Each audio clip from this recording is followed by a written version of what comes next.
All right, welcome back to the Atlanta Child Murders Revisited. It is 27 October. This is ATKID video number 9, and we're going to go back to the scene of the crime here, 267 Marietta. Now, again, like I said, this is an Embassy Suite hotel, and it's right down the street from the Omni and the parking for what the Georgia World Congress Center. But in the mid 1960s up to 1974, this was the headquarters for Michael Thevis's porn empire. Okay, his office was approximately here. I believe the front door even approximated about right here. It's hard to tell. It's 50 years later. I was 6, 7, 8 years old. But so his door was right here. It was a one-story building. It had like kind of this rock. Um, what do you call? They took rock and either fake rock or real rock and put it on the outside of the coating for the wall, and there was a door right there. Back in the back was his office with this big oak desk. Next door was like a two-story warehouse that he started off with Pendulum Publishing, where he was first started off with risque books and stuff that he would resell. Eventually got into you know picture magazines like Playboy, Penthouse, Hustler, other things like that, and some of his own inventions.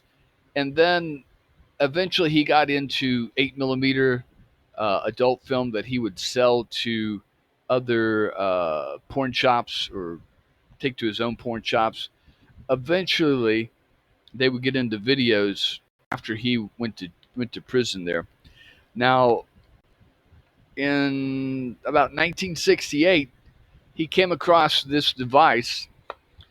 He was in a department store and he saw these kids feeding this machine and putting their head up to this screen and were watching cartoons.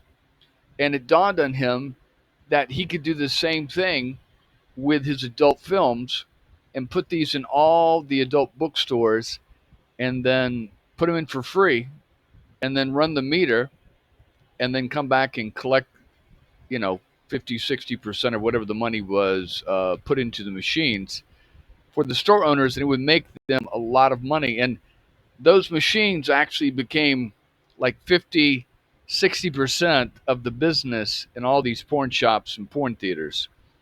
And it also made him a billionaire. Okay.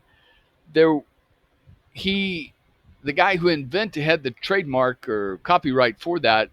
Once he found out what Thevis was doing, because Thevis was buying them all exclusively from him, he was the only guy that sold it in America.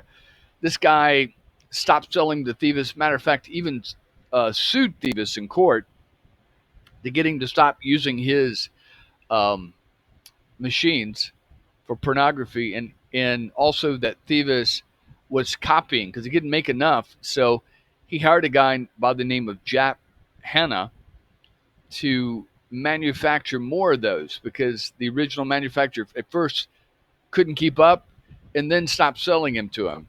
So Jap Hanna did this for about 2 years, and he saw how much money that Thevis was making. He got mad, so he quit and took his knowledge with him. Thevis hired someone else to continue making the devices, and I believe the guy's name was Jimmy Mays. And but Jap Hanna went down to Florida, continued making the devices, and started his own business selling them to pornography shops around the South. This enraged Thevis. Thevis was hopping mad, but he didn't let Jap Hanna know this. And so one day he had invited Jap Hanna, when he was ever in Atlanta, to come by and visit him at his store. Jap Hanna was all excited. He went there. He thought Thevis was going to give him, his job back and, give him some more money and a piece of the action. When he went in, Thevis basically told him, you know, you need to stop what you're doing and stop making these business deals and stop manufacturing these machines, or I'm going to put you out of business. And Japana kind of laughed and said, no, no, no. I'm going to keep doing what I want to do. Why should you make all the money? With that, Thieves reached into his desk. He had this big oak wooden desk in front of him. Japana sitting in the leather seat in front of his desk. But with that, Thieves reached into the drawer, pulled out a gun, and shot Japana right in the chest. Japana was so shocked, he didn't try to run away. He begged Thieves to help him get to a hospital. He wouldn't tell anybody, but instead, Thieves went right over, put the gun to his head, and shot him twice in the head, execution style. And that was the end of Japana. So we know that Japana was here because his car was parked right here. And while Thieves was killing him and trying to figure out what to do with the body, he didn't feed the meter. He didn't think he was going to be there that long. So the parking meter guy came along, gave Japana a ticket. I think it was around 2:40 or 10:40 in the morning. And Japana had arrived there about, I think, 10 o'clock or 9 o'clock or something like that. So they knew approximately when Japana and where he was, the last place. So Thieves came out, didn't notice the ticket, got the car, drove it into his warehouse, pulled the body of Japana over to the car, popped the trunk, and then proceeded to throw Japana into the back of the car. And then he accidentally put the keys to the ignition in the trunk with Japana. So he couldn't drive off. He couldn't unlock the car. So he called another associate of his by the name of Roger Underhill. Now, Roger Underhill was sent by the Gambinos uh, just as a worker, but to watch Michael Thieves. They didn't trust Thieves because he was making a hell of a lot of money with these machines, and they wanted one of their guys to keep an eye on him and report back to the Gambinos. The Gambinos knew that Thieves was shorting them. So Roger Underhill came over. He just happened to be um, a locksmith.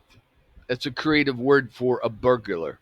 So he had all the tools. He broke into the trunk, got the keys.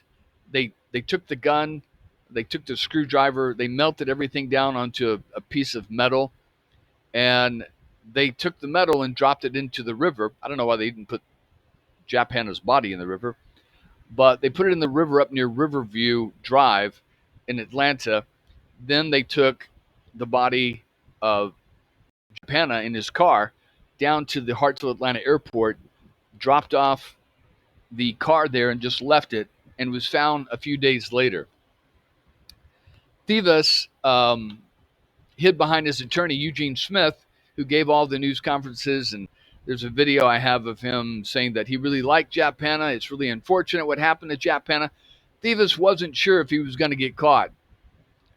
Okay. But eventually, all the leads went nowhere, and they weren't able to pin the murder on anybody, not even Thieves. So with that, Thieves moved on with his empire and started to believe he was invincible.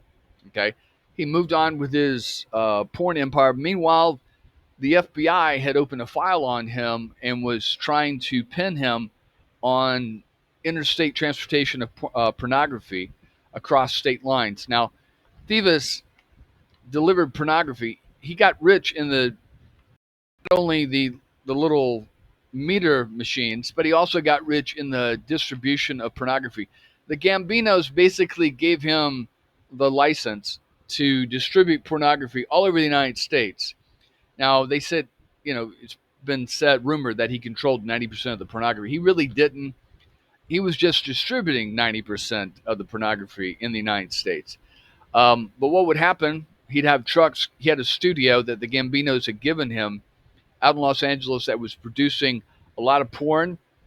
They would load that on trucks, drive it across to Atlanta, and they would drop off along the way. And then from there, they would go to Florida and then up to Chicago and New York. Well, a couple of those trucks would get stopped, and then they would get busted for porn.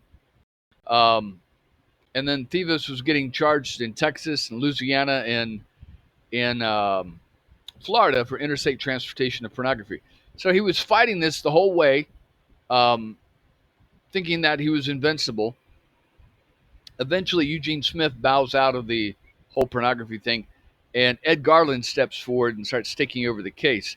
Now, in 1973, another associate of his by the name of Jimmy Mays, who had taken over making the meters and helping Thieves, um, went his own way. And just like Jap Hanna, I think, no, 1972. And again, he made the mistake of setting up shop and setting up his own porn shops and selling these new meters that he was making or having made to Thieves' competition. Now, Atlanta was an open city. And what that meant is that, say, out of 100 porn shops, maybe 60% of those, 60 of those, were owned by the Gambinos and run by Thieves. The other 40 were run by the various crime families around in New York. There were 5 crime families, and each crime family had divided up the territory in certain activities in certain cities were only exclusively for that crime families. That way, people weren't butting up against each other, because what the crime families figured out back in the 50s is that when they went to war against each other, it only helped the feds and the police. So they created this thing called the commission, and it kind of basically divided up the cities, divided up the vices, I guess you could say. So, like, one crime family may control the liquor and the prostitution in Chicago, where another crime family may control the gambling and the pornography in Chicago. Some cities like Dallas, there was only one crime family that controlled everything. Okay. Now, don't get me wrong, there were other criminals out there doing their business. A lot of these were mavericks. Some ran without protection, which means they were subject to being prosecuted, arrested, all kinds of things like that. If you ran with protection, you had at least a better chance of staying in the business. Okay. So if you paid the Gambinos, they had judges, they had prosecutors, they had police on the take that would look the other way and would actually go after your enemies for you, okay, your competition. That's how it worked, okay?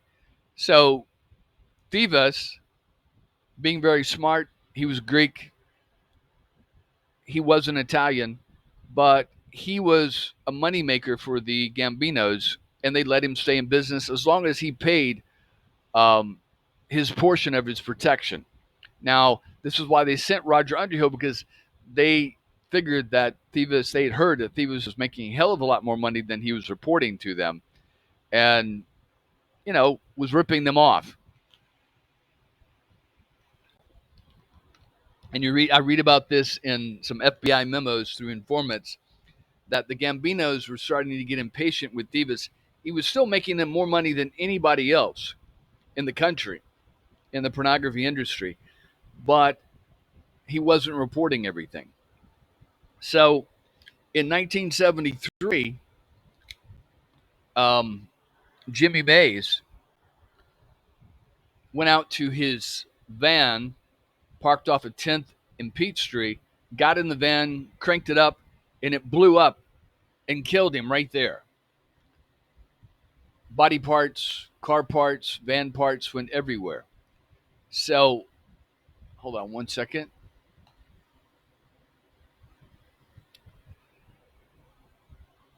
After the explosion died down, a man walked up, picked up some bone fragments, and then walked away.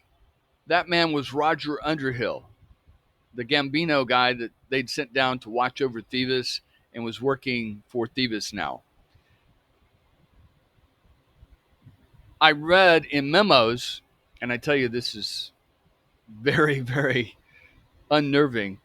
I read in FBI memos that Roger Underhill, before he was killed, he gave a statement to the FBI saying that Thieves told him to put a bomb in the car and blow up Jimmy Mays. He paid someone else to do that, and it happened.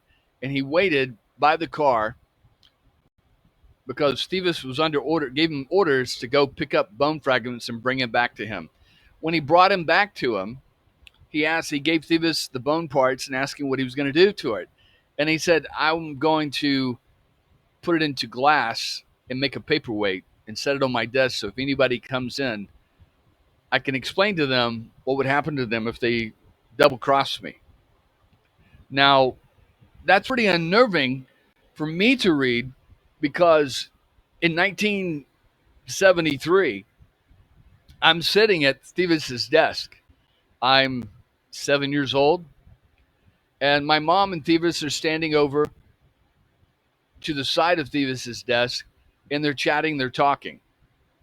And I'm bored, I'm looking at Thieves' desk, and there on his desk was this glass kind of semicircle. It was a paperweight. I pick it up, I'm looking at it, there's some kind of object inside the glass. I don't know what it is. And Thieves immediately sees me do this and kind of steps forward and looks at me and starts laughing. He had this evil kind of I always thought he was the devil because he laughed like the devil, okay? But Thieves looks at me and points and says, what do you think it is? And I said, I don't know, a spider? And he goes, no, try again. And he laughed again. And I'm like, oh, I don't know, a flower? And he goes, no, try again. And I said, I don't know what it is, Uncle Mickey. And then I put it back onto the paperwork. What I didn't know, it was the bones of Jimmy Mays that Thieves had Roger Underhill bring back to him, and he put into a paperweight. Now, Thieves being Greek, this is an old tradition. The Spartites, the descendants of the Spartans, who lived in southwestern Messina, Archaea, in Greece, they were hill people, and they never surrendered to the Turks. The Turks would send in army after army after army every 10, 20 years, and they would always beat them. But they were isolated, so they became thieves, robbers, and pirates.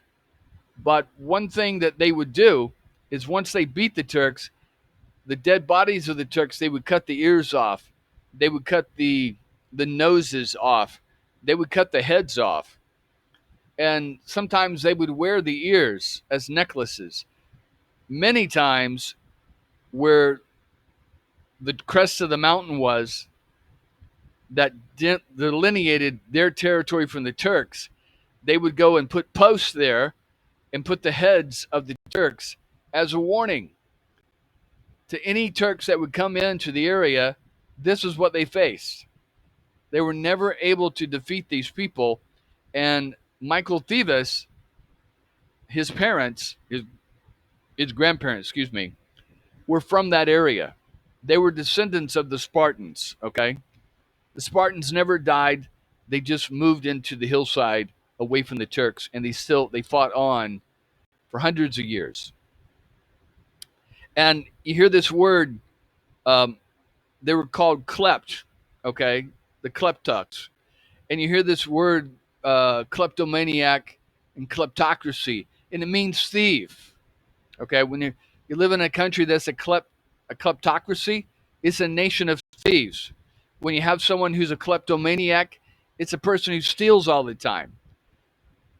They stole because the Turks were never going to give them anything, so they became thieves to the Turks. They were bandits, okay? This is what Thieves is living. He's living his tradition that he was raised in as a thief, as a bandit, as a murderer, as a marauder, as a government unto his own. He wasn't going to bow to the U.S. government, the IRS, or even the Gambinos. He was going to be his own man, okay? And that's what he lived up to. That's why he personally took care of things instead of sending out associates to do, well, he did send an associate to blow up somebody, but he was a hands-on type of criminal. So, also another thing I forgot to mention is that I was sitting in the same chair that 3 years before he had shot Jap Hanna. He just wiped down the blood, cleaned up everything, and then 3 years later comes along, I'm sitting in that damn chair. Now, I don't know any of this up until 3 or 4 years ago when I started researching all this, and then I start putting together, God damn, that's what that paperweight was. That's what that thing was. I'm reading the FBI memo of Roger Underhill before he got killed by Thieves 2. He did a deposition and answered all the FBI's questions to get into the witness protection program, but it wasn't good enough, okay? So Thieves goes to prison in 1974, and also Roger Underhill went to prison, okay?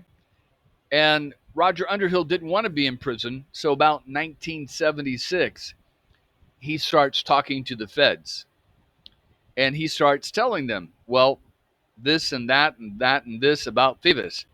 Thieves hears about this and pays people to have him killed. It doesn't work. Roger Underhill gets out. He does a deposition for the FBI, and they release him on the witness protection program. Thieves is incensed. He knows that Roger Underhill knows where all the bodies buried. Up till then, Thieves was just in prison for tax evasion and transportation of pornography across state lines. He had his attorney, Ed Garland, working on those cases, and he was pretty confident he was going to win. And he really only had to serve about 5 or 6 years. So by 1979, he would have been out. But when Roger Underhill turned state witness, he's going to tell him, which he does, about Thieves' involvement with the murder of Jap Hanna, because Roger Underhill was right there. He helped dispose of the body. He helped dispose of the gun. He tells the feds where to find the gun. They find the gun. They drag the river, and they find the gun. They find the metal plate. They find the screwdriver, all that. And I think Jap Hanna had some coins in his pocket that they melted to the plate also. So he tells him about Thieves' involvement with the murder of Jap Hanna. He tells him about Thieves' involvement with the murder and blowing up of Jimmy Mays in his deposition. Thieves knows all about this, and now all of a sudden he's going to be charged. His girlfriend gets arrested. There's a grand jury going on about this. And so Thieves arranges to break out. One of his girlfriends comes and visits him at he's being held at a city jail in Indiana because there's a trial going on there involving him, okay, about arson. He would burn down the pornography businesses if they didn't pay, okay? And he bribed the guards. He bribed the jailers. They'd let his girlfriend come in and they would have sex in one of the offices. And then one time, after doing this numerous times, they slipped out the back. They got away. He had another girlfriend waiting for him. This was like May of 1978. Thieves is gone. At the same time, well, when he went to prison, he put all his businesses in the names of Jimmy Jen, Patricia McLean, and another woman, I can't remember her name, that was one of his secretaries. And she ran the business here. It was still the pornography business. Jimmy Jen ran the pornography business and also ran, basically this woman that ran the office here is just a property manager. Jimmy Jen would come and go. They were still manufacturing and producing those little machines. They were still running out and grabbing the money from the pornographers, from the meters. They were still publishing pornography, okay, and holding a lot of it in this warehouse and then the warehouse over at 881 Memorial. In 1978, when Thieves broke out of prison, and then he used his girlfriend, Patricia McLean, and her police cousin from South Carolina to track down Roger Underhill, who was now under witness protection program. They tracked him to a property he was trying to sell, and they knew he was going to show it to a client because his girlfriend, Patricia McLean, had found that out to a guy named Galante. And so Patricia McLean had a special shotgun made with a silencer, okay? They knew the date he was going to be there at the property to show it, and they waited in ambush. And Roger Underhill shows up with Galante, and Thieves shoots him with the shotgun with the silencer. Now, you think about it. I can understand a silencer, but why a shotgun? Thieves wanted to wound him so he could walk over and Roger Underhill would see who was about to kill him, okay? And that's what he did. He shot him. He fell to the ground. He shot Galante. He fell to the ground. He went over, and he told Roger Underhill, hey, you fucked up. Now it's me that's going to kill you. Thieves was a hands-on type of guy. And he shot him right in the face, killed him right there. And of course, he had to kill Galante because Galante couldn't get away. When that happened, the police all showed up here at his former business. They knew Global Industries and his secretary, they knew he was probably using this property in the 6 months that he was gone or on the lam. So they got a search warrant, searched the warehouse, searched everything in relation to that. I have video of, guess who? Ed Garland. Now, Ed Garland is Michael Thieves' attorney. So what is he doing defending Global, which is now under, being run by Thieves' secretary, who's now the CEO? Because it's still being run by Thieves, okay? So anyway, that was quite comical. So Thieves gets arrested in Connecticut. He goes to trial in 79 and ends up getting life imprisonment for these 3 murders. And Ed Garland tried to get the testimony, the deposition of the dead Roger Underhill thrown out, because if he got that thrown out, that's the whole case. There's no conviction because the whole case was based on Roger Underhill's testimony. Nobody else would come forward, okay? And of course, when Roger Underhill came forward, he got murdered. So all the government has left is his deposition, the deposition of a dead man, okay? And Ed Garland was really smart, and he goes, look, a deposition is not testimony, it's hearsay. Because the police can type up anything and add an attachment page, an attachment signature page, and say, this is what, the deposition of Roger Underhill, and Roger Underhill's not there to dispute what was said. So they could add things, they could take things out, but luckily they recorded some of it, or most of it, on videotape. Tape, on just regular tape. So a judge was able to look at that. It included the deposition, and the jury saw that. They convicted Thieves of, murder, three murders. And not only was he going to prison, he was already in prison. Not only was he going to prison for tax evasion and interstate transportation of pornography, but now he's going to murder for 3 more murders. Three life terms. So before, he would have gotten out by 79, 80. And what happened right around the same time, 78, 79, all the pornography charges got thrown out. They fought it all the way to the Supreme Court. And this is why the golden age of porn existed in the 70s, because Thieves fought not only for his own personal freedom, but he fought for the freedom of expression, which became pornography, adult pornography. Right or wrong, whether you like that or believe it or not, you know, it doesn't really matter. But Thieves did it to get the charges thrown out. The result was the golden age of porn that we know of the 1970s. You know, the movie Boogie Nights. You know, that movie with Woody Harrelson. He's talked about the guy Fink or Flink, or I can't remember the guy's name, from Hustler magazine, and he got shot right there in Georgia.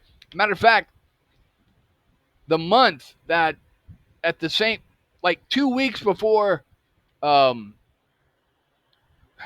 I can't remember the guy's name. The head of Hustler gets shot in Gwinnett County. Okay. 2 weeks before that, or 2 weeks after that, Thieves breaks out of prison. Now, was Thieves involved in that? I don't know. They were. I heard they were able to pin that on this neo-Nazi crazy guy who, but I don't think they ever convicted anybody of that. So Thieves is in prison and he's fighting it the whole way, all the time, 24 hours a day. Okay. And he was able, by donations to Andrew Young, who was a congressman in 1979 or something like that, 1980 or somewhere around there. He was able to get Thieves transferred to the Atlanta Federal Penitentiary from up in Missouri, I believe. And so that got Thieves closer to his empire and to his fight. Okay. Now, Thieves was still running his entire empire from jail in 1981. Because we know this because the IRS sues Thieves in court saying that we need to move him out of here. We need to move him someplace away from Atlanta because he's still running his porn empire from Atlanta through Jimmy Jen and Ed Garland and Patricia McLean and his little secretary there at Global Industries. And we know this also because in 1981, they seized this entire building. They were able to trace. So this is 74. Thieves goes to prison. It took him 7 years to trace it to Global Industries to be able to prove that Thieves still owned this business and they were still part of his empire and not his secretary that he sold it to for $1 and made her a CEO. Her name was on the paperwork of Global Industries, but Thieves was making all the decisions from prison right there in Atlanta Federal Penitentiary. So when they seized this warehouse right here in this parking lot, inside there was magazines, books, pornography magazines, pornographic books, video cassettes. There was no DVDs at that time, and they had 8mm film. Okay, and it wasn't stuff from 1974 that had been sitting in the warehouse for 7 years. It was new stuff.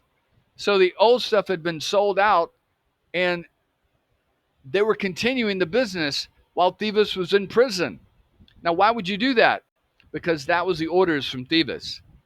Okay, Jimmy Jen was still running Thieves' porn empire right here and at 881 Memorial for the last 7 years. So the IRS came in and they seized all the equipment. They stripped everything. They sold anything that they could auction off. Equipment, printing presses, everything. They didn't know what to do with the stacks of porn. I mean, literally, there was tons of porn. It took them many, many years. They finally decided to take it out to the landfills, run tractors over it, chew it all up, and bury it. There were many people that wanted to buy it. There were people in the IRS that said, hey, if we sell this, that'll pay off Thieves' $1 million that he owes to the IRS. And Thieves was even encouraging them to sell it. Okay? Even his lawyers were out there advocating with the IRS in tax court Why doesn't the government seize this? They've had it for, it took them like 4 years to make a decision. The government's had all this property for years, but they're not auctioning it off. Okay? So the government was in a predicament. They needed the money. They wanted the tax revenue, but they didn't want to contribute to the pornography industry, even though it was all legal. There was no child porn found here. So that's what happened with that.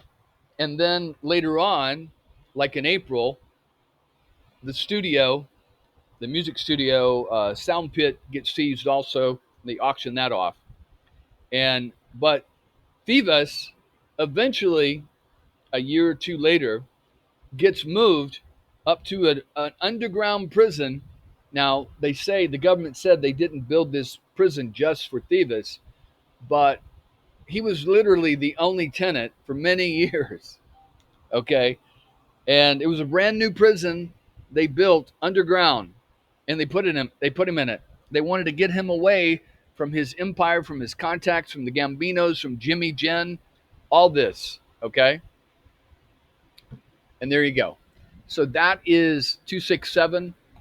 I'd been there many times as a kid. Again, I had no idea that was 267.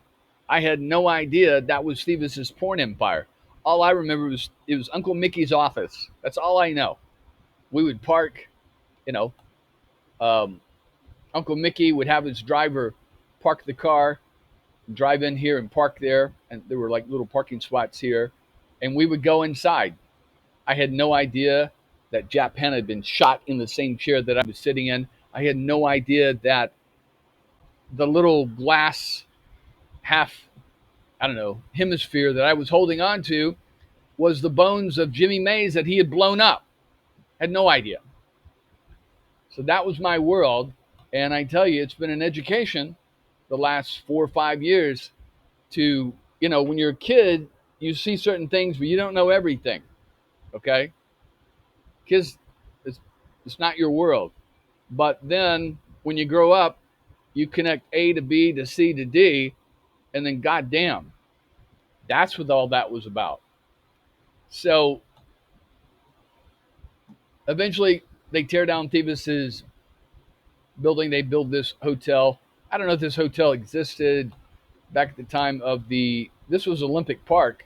Remember the Olympic Park bombing that occurred here, and that right-wing Eric Rudolph or whatever the guy's name was, that was all right there. Remember they tried to blame that security guard?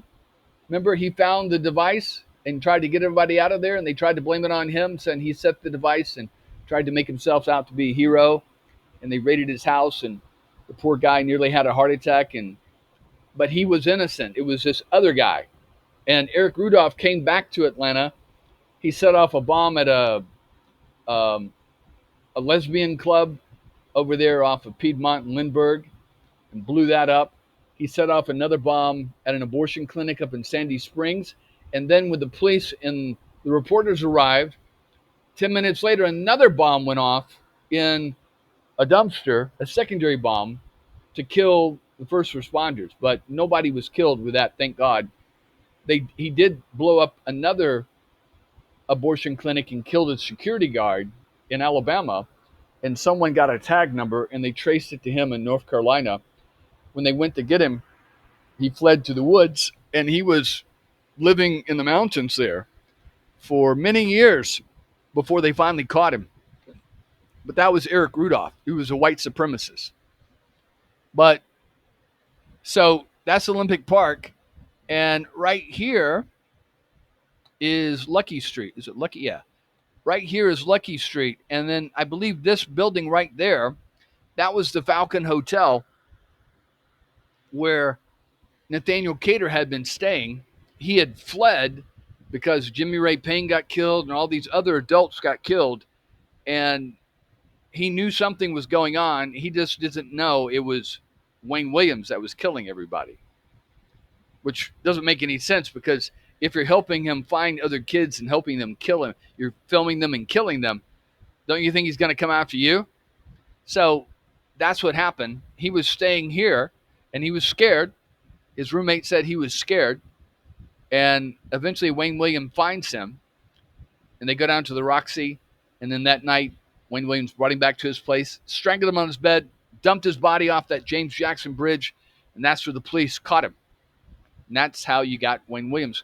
Now, also on this street were several lawyers, okay, of guess who? Michael Thieves. And then there was another one right here on Nassau. I even believe the Georgia Bar Association is right here on Nassau. Now, this parking lot right here, I remember this parking lot because there was a sign, a billboard right here back in 1980, and we would park in this parking lot. This building didn't exist, and we would walk over here to the Omni International, go eat, and then we would walk over here to the Omni Arena and watch a basketball game. They had a hockey team called the Flames, and some concerts also we would go to. But in this parking lot, there was a billboard in 1980, and it said, "Caution, you have now entered the murder capital of the world, of the United States, Atlanta." And I was always commenting to my dad, I was like, "Damn, is it safe to be down here?" And he goes, "Nobody's going to fuck with us. I'll fuck them up." That was just my dad. This is the Omni International, okay? This is State Farm Arena. They used to have the Omni here. The Omni was built first, I think, 72, 73. And then the Omni International was being built between 74 and 76. And eventually it opened up in 76. Now, when my mom left this music studio over here and Thieves went to prison, somehow she ends up working as a security guard again for Pinkerton, and they assigned her here. Now, I don't know if she did that. She ended up requested that to be close to Thieves' office, or that's just the luck of the draw she got. I don't know. Who knows? But she was one of the head security guards at the Omni International before it even opened in 75. So they had fences around this that, while they're doing construction, and she would go around and make sure no one was breaking in, no homeless people, nobody was coming and stealing construction equipment, stuff like that. And then when it opened, she would do her little rounds and check the doors, make sure all the doors were locked, okay? And many, many times, so she was a security guard here from like 75 to at least 1980, maybe even 81. Now, I know she was a security guard at least part-time in 81 because in 81 because we would go to UGA games, University of Georgia Bulldog football games in Athens, Georgia. And she was a security guard there. Now, I remember in 1978, we were at a game. It was raining. We were in the stands. I was in the stands with my cousin. I'm 12 years old. And all of a sudden, I hear this rumbling behind us, this commotion, and then someone knocked me down, and there were two grown men had been fighting, and they landed on top of me. And I was kind of squashed between them and the concrete and bleachers, okay? And as I'm struggling to get away, they're fighting. My cousin is struggling to pull me from underneath them. Eventually, they roll down a little further, and as I'm looking up, I see the side wall. And then, literally like a fucking superhero, leaping the wall was my mom with her blonde hair hanging down underneath her, her security cap. She proceeds to grab her gun and pull her gun out, her revolver, and a 22, I believe. And she was aiming it at those motherfuckers as she was running down the bleachers toward me. And I'm like, God, she's going to shoot those guys. Then I guess she realized that probably wasn't the thing to do after they rolled off of me. And she stuck it back into her holster, put the clip back over. And then she pulled out her nightstick. And because some of their body was still laying on my legs, so I couldn't get off, couldn't get away. So she proceeded just to literally beat these guys over the head. Like you would do two cats if two cats were fighting, and just get off my son, get off my son, get off my son. I could still remember her screaming that.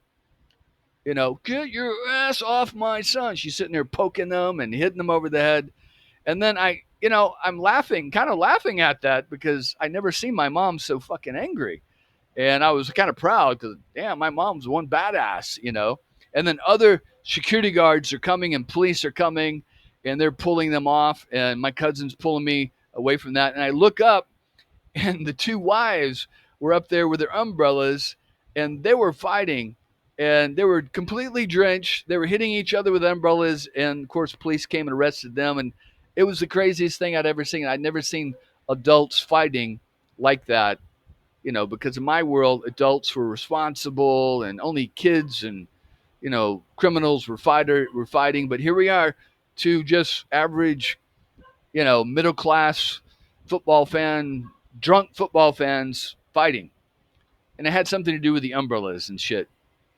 And then, so that was like 1978. But about 80, 81, we'd get free tickets. And I didn't know how we got these free tickets. But my dad said, hey, come on, we're going to go. We're going to meet your cousins there. We're going to got free tickets to go. And so not all the time, but we would go to football games. And I wasn't a sports fan, a football fan, but I would go anyway, because I had to. And we would go there. And so my cousin, his mother, which would be, so like my mother, her father, and his brother, and his brother's daughter. So that would be my mom's cousin. So I called her my aunt. Okay. So my aunt had been an English teacher at a school in Wrightsville where they lived. Or was it Milledgeville? It was either Wrightsville or Milledgeville. I can't remember exactly. But anyway, in that county, there was a kid who became pretty damn famous, and his name was Herschel Walker. Okay. And eventually he ends up playing football. And there were people when he was in junior high coming from colleges all over the place to look at him. But there was a guy named Vince Dooley at UGA that said, basically hired people to run them off. So you're not touching Herschel Walker. He's ours. He's gonna, he's 15, but he's already got a fucking scholarship to UGA. He's not going no place. He's going to UGA. But the only problem is that Herschel couldn't make the grades. He couldn't write. He couldn't read. He was, he was from a broken home. His dad was an alcoholic, would beat him all the time, and he had problems, okay? Mental problems.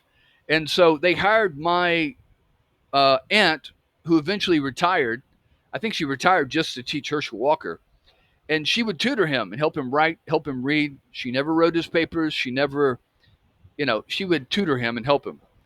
And she was like his full-time tutor. And she helped him graduate. She was the only reason he graduated from college, or from high school. If he couldn't graduate from high school, he couldn't go play football, okay, at UGA. And they wanted him to play football. I mean, I'd go visit my aunt and my cousins, and we would go to their games, and there would be guys there from all over the country. But the UGA guys were there, and they would block them. They would not let them near Herschel. They would run them off. There was even a fight, I believe, one time. Some guys from Alabama tried to press in to talk to Herschel, and a bunch of UGA guys, and they would hire football players to come down and like from college to block them. Okay. And it was crazy. But Herschel, you give him the ball and you had a touchdown.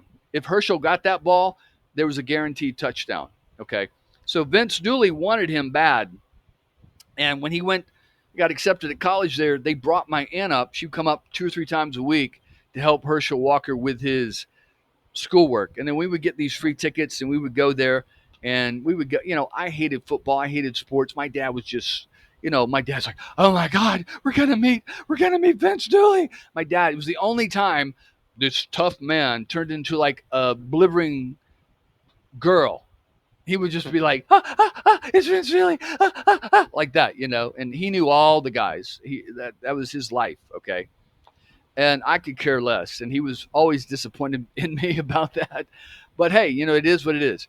So, we go to these games, and before the games and after the games, we'd hang out with Herschel Walker and Vince Dooley and all these fucking people I could give a rat's ass about. I'd sit there and read my, you know, Dungeon and Dragons book and Hitchhiker's Guide to the Galaxy book, and I just couldn't care about football. And so, my dad's like, Herschel Walker wants to shake your hand, wants to meet you. And he'd come up and he'd hug my aunt, and then my name's Herschel Walker, and I play football. You like football? I love football. Football's very good to me. Sort of like that Valenzuela baseball guy. And he'd hold he'd hang my, shake my hand, and I could give a rat's ass about Herschel Walker. Okay, so we're running out of time here. I'll just make it real quick. My mom, we had a Chihuahua dog, and the dog died. So my mom had to get a new dog, so she got this brown poodle. She loved Herschel Walker too, just like my dad. So she named her brown poodle Herschel. That was Herschel, and she loved that dog. My God, she had the dog for fucking at least 20 years, which is way longer than a little poodle like that should last. And she would cut roast beef and hand feed that damn dog, but she loved Herschel. And my dad's like, yeah, that's right, because Herschel's nothing but a little black poodle doing Vince Dooley's, business. They'd say, Earl Herschel, go here. Earl Herschel, go there. And he was right. He was just some white guy's property. That's all he was Vince Dooley's fucking property. Okay? They didn't give a damn about Herschel Walker. As long as he could run the ball, they loved him. But as soon as he stopped, they didn't love him. Okay? So Herschel Walker, I guess he realized this, and also he wasn't going to pass school, and he quit. And then he went, went into the USFL. Well, after being beaten by his dad all the time, and after having mental problems, and then after getting hit and crushed so many times in the head, he developed brain problems, and he had multiple personalities. And he'll tell you, I had alters, and his wife will tell you that Herschel would come and choke her, pin her up against the wall and choke her almost to death. And he didn't know where he was. He didn't know what he was doing. And then they run that motherfucker for the Senate. And I was like, God damn, don't these people know anything about Herschel Walker? They're just running him as a poodle. The Republicans ran Herschel Walker to split the black vote because they knew there wasn't enough whites to elect another white guy, okay, in Georgia. Because about 60% of Georgia is white, the rest, 40% is minorities, 30% is black. About 10, 20% are liberal whites. So there wasn't enough white Republicans to run a white guy for the Senate. Okay? So they decided to split the vote, and they ran Herschel Walker. Here, Herschel, go there. Here, Herschel, here's your speech. Here, Herschel, say this joke at the rally. Here, Herschel, go here, go there. He's like a fucking poodle. Okay? That was Herschel Walker. I felt sorry for him. But goddamn, you're going to run a fucking guy? I feel sorry for people with mental illness. They should get help, but they should not be in the fucking Senate, okay? And especially being told what to do, and they have no knowledge of what's going on in the world, okay? But he lost, thank God. Thank God Warnock won? But God, that was just very frightening. I mean, it was so fucking close, too. Very close. That was frightening. But anyway, that's Herschel Walker. I remember him. I remember his ass. So we got 54 minutes. Okay. So we would come down here to Omni International. I was here almost every weekend. My mom would work various different shifts. Usually she would get off like midnight, or she would go in at midnight or 11 or something like that. My dad would grab me, and we would come up here with the car and just wait for her to get off work. He would go to the bar upstairs. I would go down to the game room, and we would come in this entrance. Sometimes we'd park over here, come in the entrance, and this was kind of my world. Now, I didn't know this, that later on in 79 and 80 and 81, that this is where Wayne Williams was bringing, was picking up many of the kids. Okay. So right here on the back, about right there, let's see, hold on.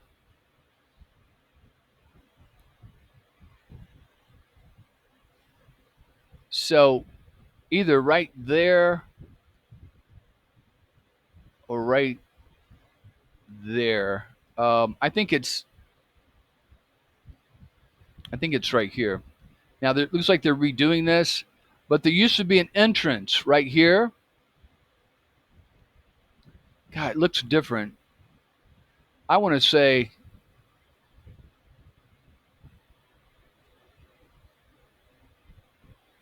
God, it just looks so different. Um, Hold on.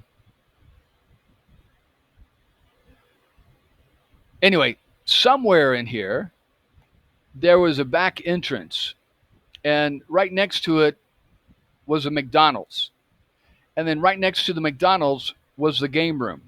And so my dad would give me some quarters. I'd go down and hang out at the McDonald's, or I'd hang out at the game room.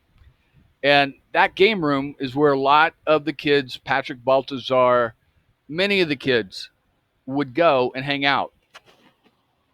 And I think it had like two different names.